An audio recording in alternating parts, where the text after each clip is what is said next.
Hey there, it's Mandy from Mandy Marie Art. It's time for another Copic Ink refill swatch video. In this video, I'm going to swatch half of my collection of earth tones from Copic Ink. So let's dig in. First up is E34, which is Toast. This color is just a really nice caramel brown. There's not a lot of stickiness, tackiness. It's a very stable color. There's no undertones showing through. Just a very nice, soft caramel color. The next color is E35, which is Kamoy's, and again, very stable color. There's no undertones showing through. It's not tacky, sticky, or gummy. It's a very nice kind of neutral tan color.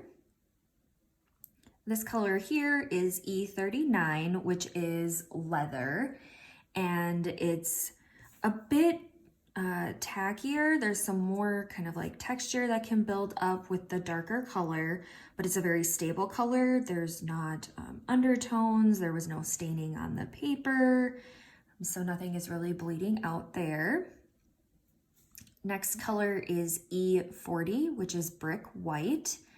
Now, this color, it has a bit of pink staining initially when you drop the color on the paper, and then as it moves outward, it's an interesting kind of green, like a muddy olivey green, but it's very light. So it isn't quite like what you would consider like a white, but in my opinion, it kind of looks like the greenish quartz color you would see naturally in stone. So again, just a little bit of pink staining, pink undertones there. It's not gummy or tacky. It's just kind of an interesting duality of colors happening there. Again, it reminds me a little bit of quartz stone. Next color here is E42, which is Sand White. And this, again, very much reminiscent of the color sand in a sandbox. It doesn't have undertones or staining on the paper. It's a little gummy in the buildup areas, but not too much. Overall, really stable color.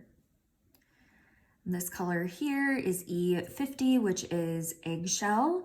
And you'll see that it is kind of like that light orangish color. It's very neutral, no undertones showing through. It's not gummy. There isn't any weird texture happening with it. Just a very nice, soft, light color. This color here is E55 Light Camel, and there is some initial aqua blue staining where that first drop happened here. And it stays there, so just expect for that kind of aqua blue there. But otherwise, the undertones aren't really there. There isn't additional bleeding or anything happening. It's just that initial spot on the paper, and there's no tackiness, gumminess, or texture to speak of. Next is E70, which is Ash Rose, and it is the kind of one of the lighter options in the next few. These all kind of pair really well together. It's like it's a brown with kind of a rosiness to it. So it's just a really nice, pretty color. Very similar to the next option, which is E71, which is Champagne, which happens to, I think, be one of the more popular colors that a lot of people usually gravitate towards. Just a slight step up from E70.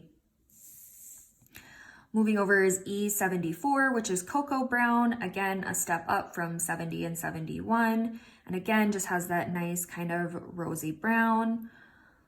All of these colors in this kind of sequence of 4, they're very stable. There's no undertones, no staining on the paper.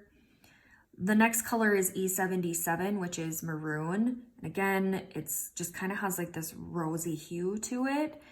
It's kind of, again, that next step up from E74.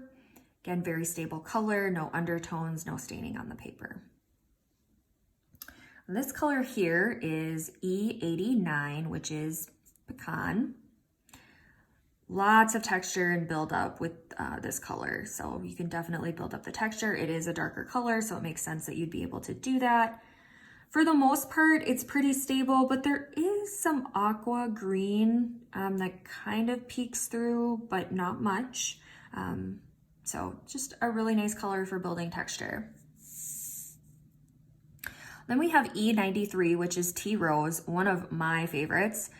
It's just this really nice kind of peach, but it has a bit of like a neon flare to it. Not much for undertones peeking through or tackiness. It's a stable color. It's just really pretty.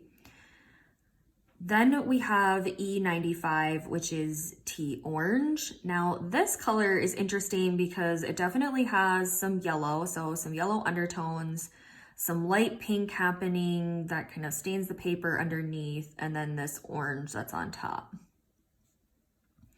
Then we have E97, which is deep orange. And this is a very stable color, but there is a bit of tackiness, gumminess, or texture to the outer edge, but not much in terms, actually none at all in terms of undertones, so stable color. And then finally we have E99, which is Baked Clay. Again, because this is a darker color, you can build up texture here towards the side. It's a stable color, no undertones, no staining of the paper. Very much reminds me of kind of like that terracotta clay vibe that goes along with what you would see with baked clay. All right, one last look at my personal collection of inks in the earth tone range from Copic Ink. Again, this is only half of the earth tones. Watch part 1 to see the other half. If you've enjoyed this video and you want to learn more about alcohol ink, go ahead and hit that subscribe button below and you'll be notified the second I upload a new video. That's it from me. Let's meet up again.